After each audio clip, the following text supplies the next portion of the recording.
So I'm going to invite you to follow with me. We're not going to read this whole scripture because it's so long, but we're going to start with verse 33 and read through the part where David tries on the armor of Saul.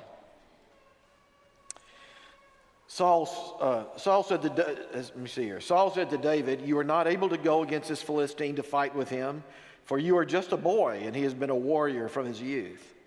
But David said to Saul, listen to him capturing his memories of his youth.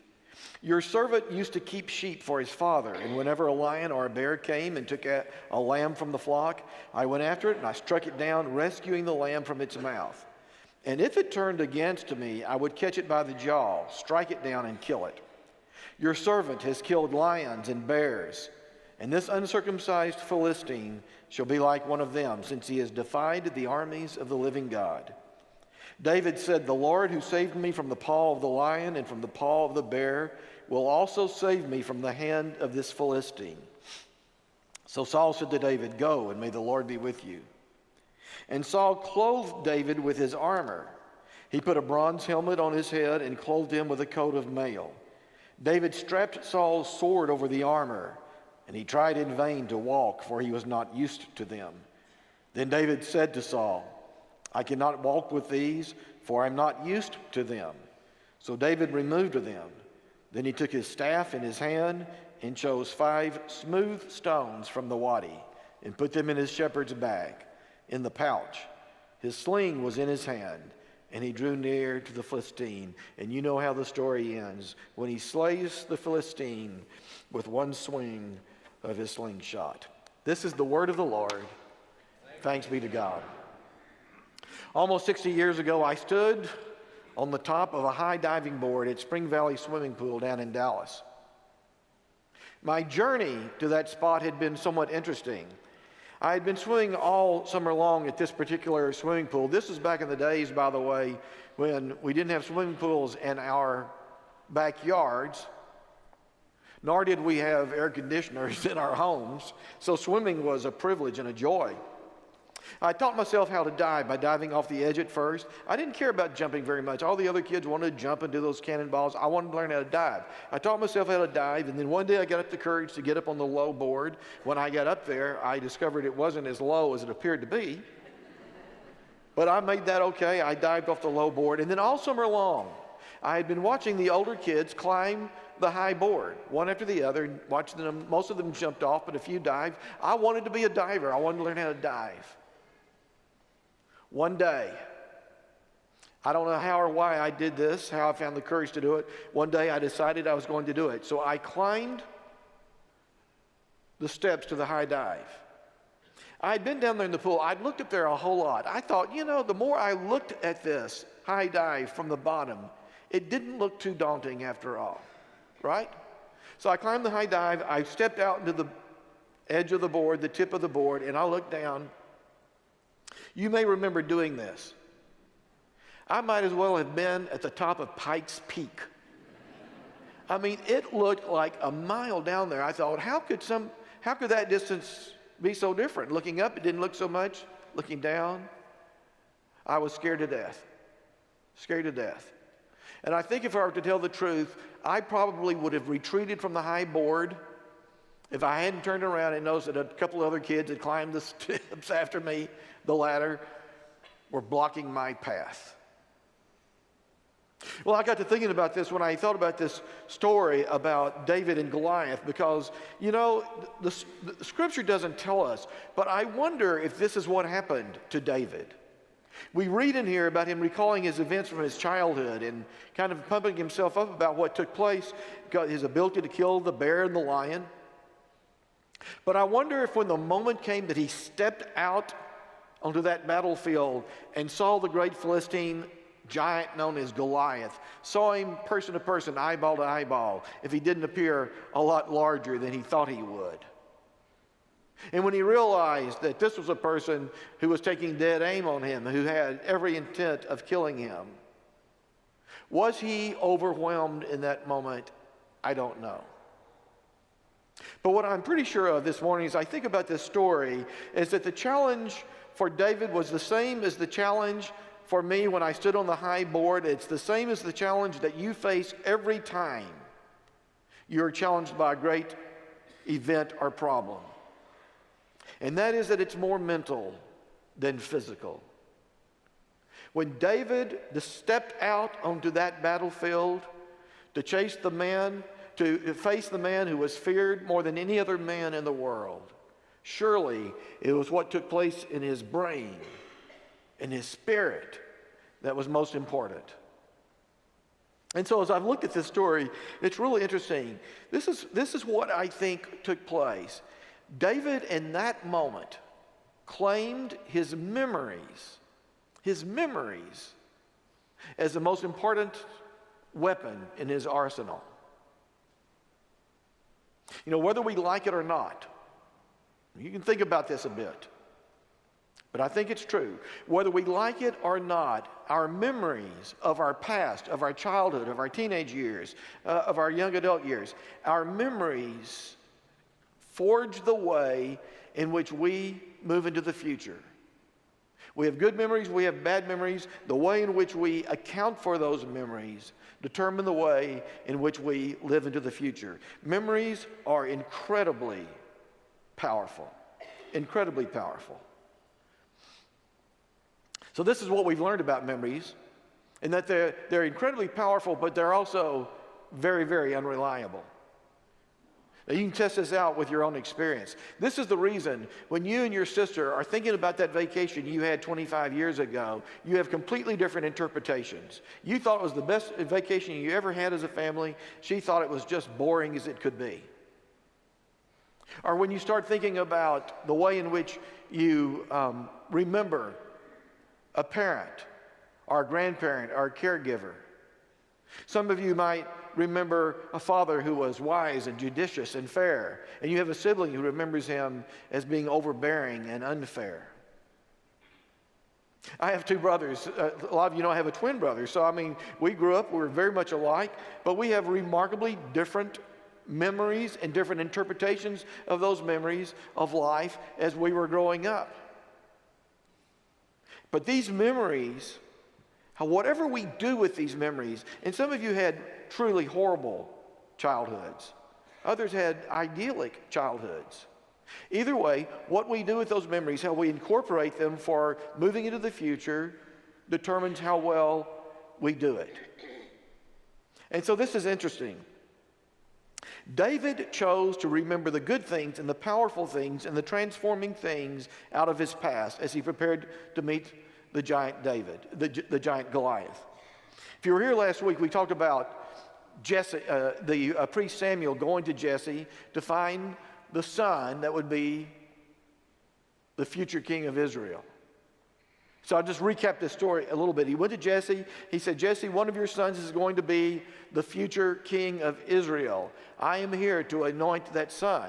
Call them all out here. And so Jesse called all of his sons. He had 8 sons. 7 of them showed up. And Samuel went down one after the other, from the oldest to the youngest, trying to find God's affirmation for one of them. And God said no to all of them. And Samuel turns to Jesse, the father, and he says, are you sure this is it? You don't have any more sons at all. And this is what Jesse said about his youngest son, David. Oh yeah, we've got one more. David, he's the runt of the litter. That was Eugene Peterson's wonderful translation we read last week. The runt of the litter, he's out there keeping the sheep. I wonder about what it was like for David to grow up with a father who referred to him as the runt of the litter. I wonder what it was like for David to grow up with 7 tall, handsome sons who were treated like older brothers who were treated like royalty, but who patronized him.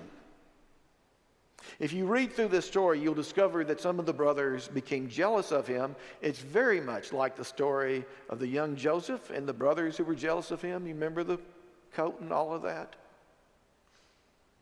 I think that David maybe had some difficult and painful memories out of his past. But this is interesting.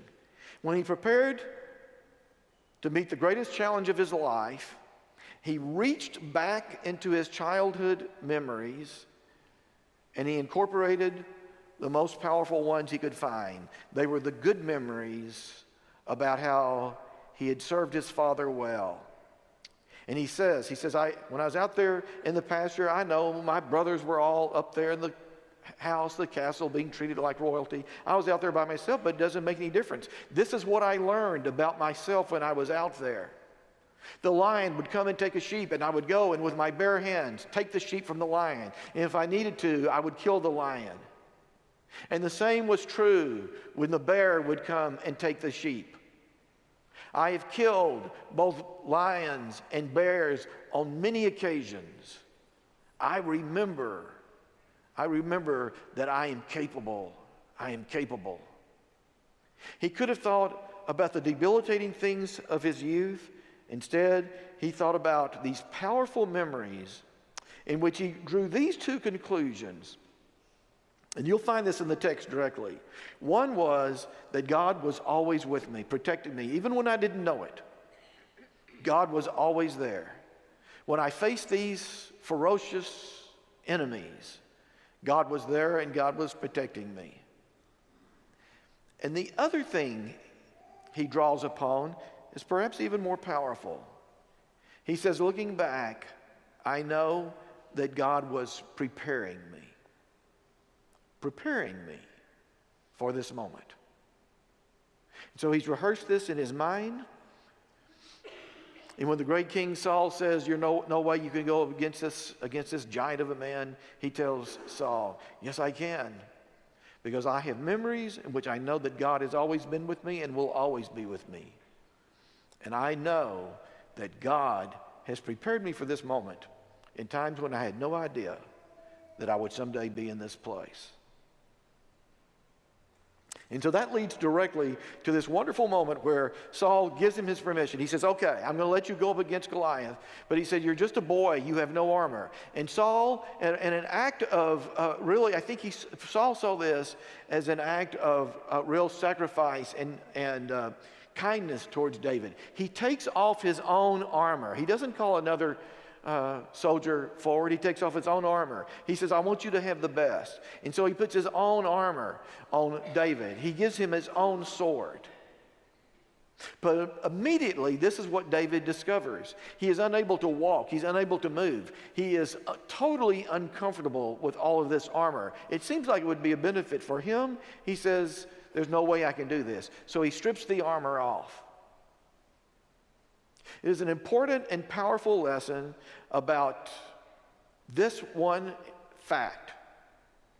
We are never stronger than when we are being ourselves, and we're never weaker when we try to be like someone else.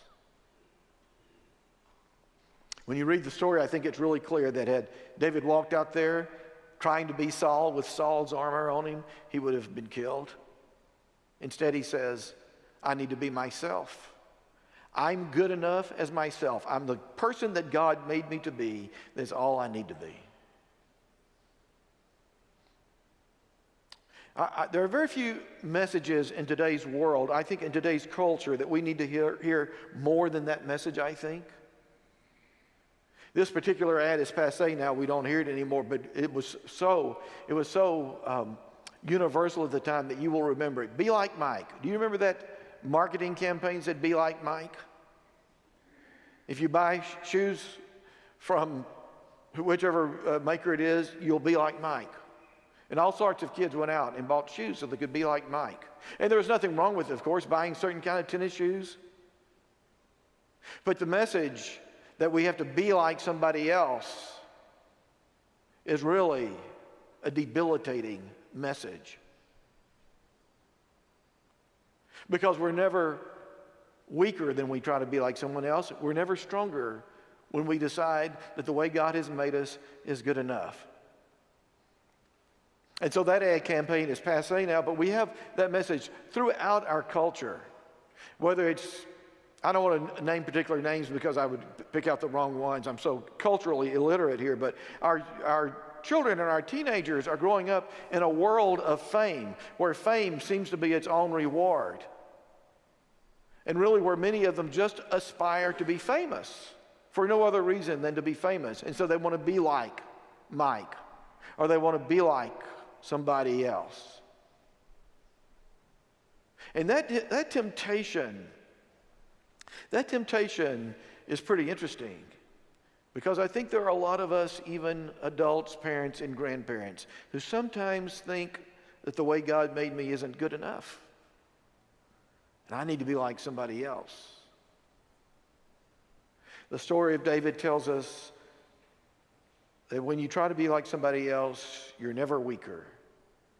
If you want to be at your most powerful, your strongest, it's when you say, I've got to be me. I've got to be myself. And so you know the ending. David walked out into the field of Goliath. It was over pretty quickly. He shed all of the armor of Saul. He took out his slingshot, took one shot, hit the Goliath in the middle of the forehead. He finished him off. The story is important to you and me,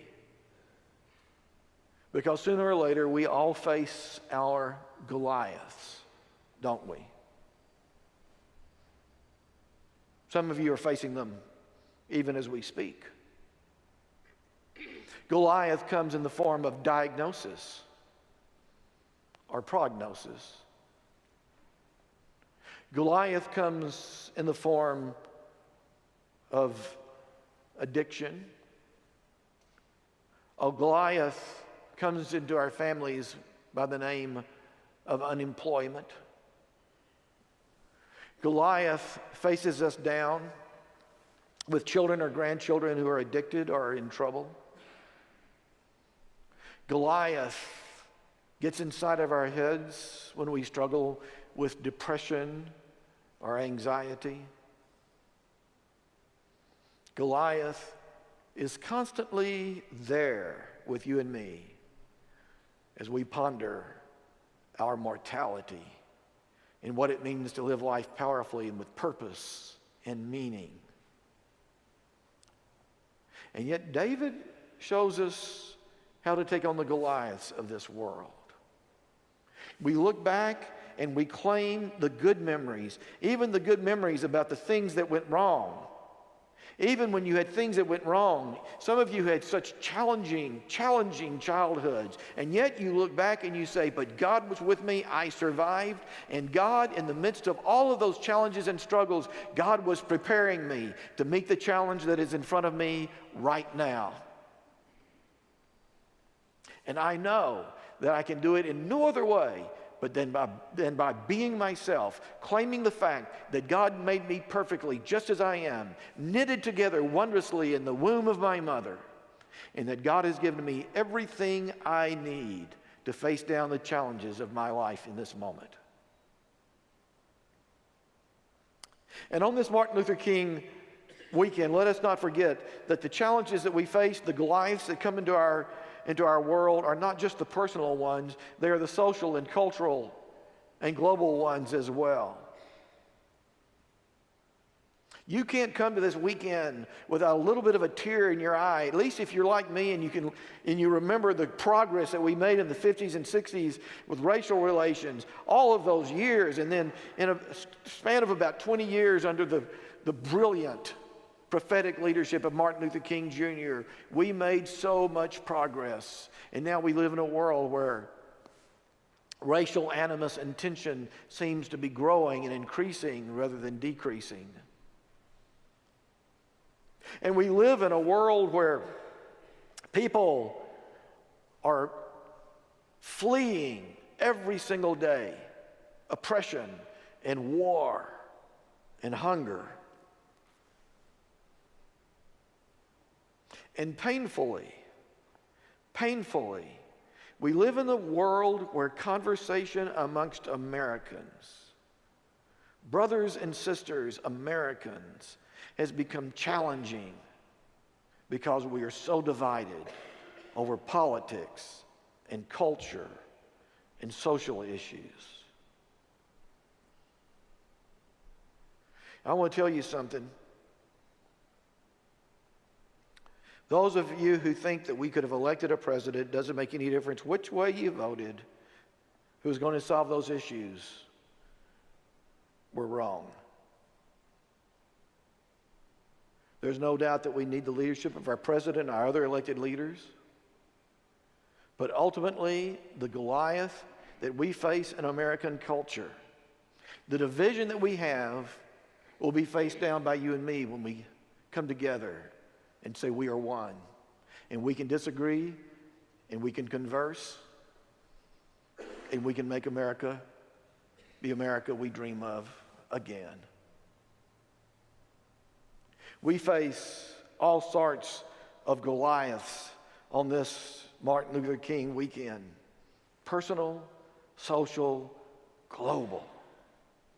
But on this day, we as Christians remember the story. It seems like just a little children's story, doesn't it? But we remember the story of David and Goliath. And we know that God has saved us for this moment.